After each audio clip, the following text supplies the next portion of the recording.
So look, she was elected to be a leader, not a follower, and definitely not to be a spectator. And that's what she's done a very good job the last 2 years of blaming everyone else, city staff, previous administrations, for her shortcomings in leadership. And it seems like she's now doubling down. It's easy to say after the fact. But the reality is, and to Karen's point, there was an Auditor General's report in 2022. She was elected in June, July of 2023. She had the blueprint to make improvements. That's her job as a leader.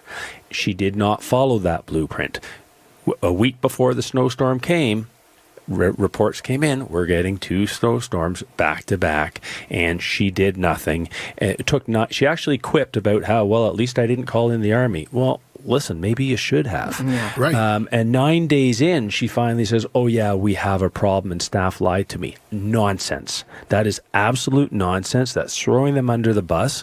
And I'm more than willing to hold people accountable. Staff, herself, myself, my staff, whoever the case is.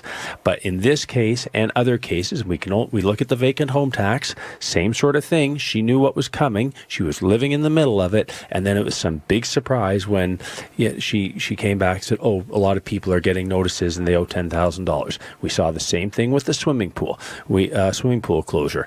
A week before, 5 days before, we saw a heat wave coming. A leader, a CEO of a business, gets all their staff around, looks at the plan, looks at the contingencies, looks at where there might be some problems, and they deal with it. We're looking for a leader, not a follower.